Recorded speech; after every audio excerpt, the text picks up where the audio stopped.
Hello, this is Jeff Neville for Selective Imagery. Welcome to Photos of the Week, episode number 12.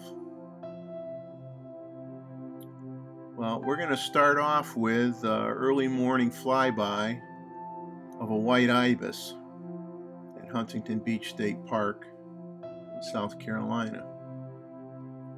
Then we run across this juvenile yellow crowned night heron. Looks like it's just starting to maybe wake up. And then before you know it, it's lifting its head. It's looking around. It sees me. Not necessarily too happy about that, but poses a little bit for me. Very interesting bird, to say the least. Now, when things get slow, look for something else. That's the one thing you got to do as a photographer. Be prepared to switch gears.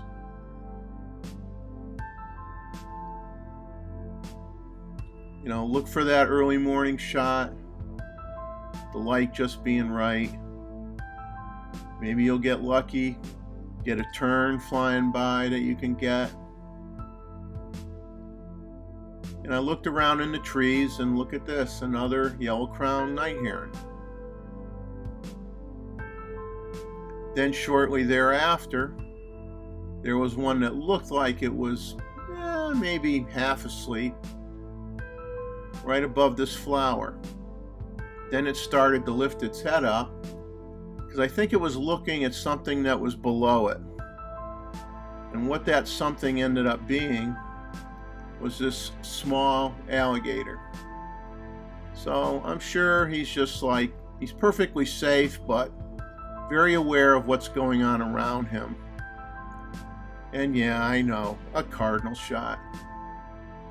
People get tired of them, but I still like cardinals. What can I say? Here's a snowy egret early in the morning. And to the right of that egret, there was a nice reflection from the grasses with a alligator in the right-hand corner. Hi, this is Jeff Neville for Selective Imagery. The next handful of shots you're going to see aren't necessarily anything that you're going to hang on your wall, but I thought it would be interesting just to show some photographs taken really with some bad lighting conditions at very high ISOs along the beach, very small subjects, and kind of give you an idea of what type of image you can get with the Z9, in this case with the 500 PF, under these circumstances. And I think you'll be surprised by how well some of these images came out at some very high ISOs. And, leave your comments. Let me know what you think. And like I said, they're not necessarily wall hangers, but I thought it was interesting to experiment. I like to push the limits, see what happens, and I'm sharing that with you folks. So I'll narrate some of these pictures that you're going to see in the next minute. And like I said, feel free to leave a comment. Have a good one. This first image was taken at 500 millimeter f5.6, 1/320th of a second at ISO 12,800. This one you can see very shallow depth of field of 0.72 inches. Subject's about 13 feet away. If I was 75 feet away, the depth of field would be 2.28 feet. If I was 150 feet away, it would be 9.22 feet. Interesting and important to understand the difference in depth of field depending on how far away your subject is from your camera. And the angle this was shot, there isn't a lot in focus. Now this subsequent picture, I changed the angle of the shot to improve the area that's in focus, although the depth of field is the same as the previous image. Even the fly on the left is part of the focus area. This is what I call a selective focus area. Only a small strip is in focus in this image.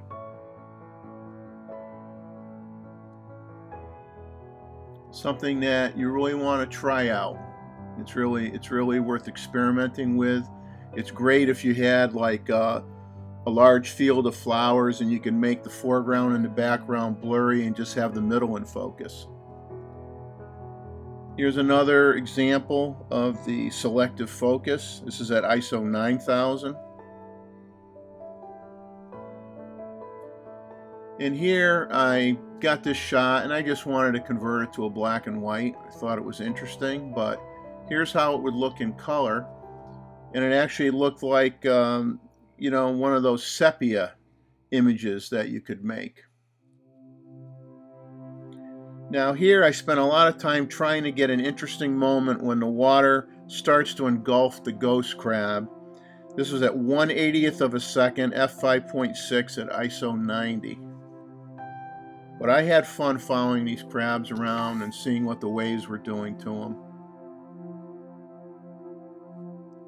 You know, here this crab, you got the wave coming at it. It probably looks like a tsunami to the crab.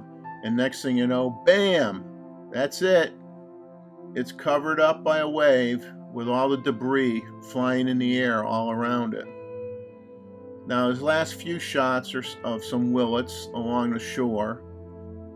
And the next few, you're going to see basically what you would say is the same image. The bird's pretty much in the same location, but what you do is you want to take that image with the waves doing different things, because just the way the waves are could take that image and make it look, you know, different. Not necessarily better, but different. You know, here the waves are pretty close to the bird. There's a lot of white foam, and I think it makes it a little bit more interesting. So that's it. I hope you enjoyed this video. Please give me a like, a subscribe, share with your friends, and feel free to comment. I hope you enjoyed it. And remember, enjoy life, capture some of it.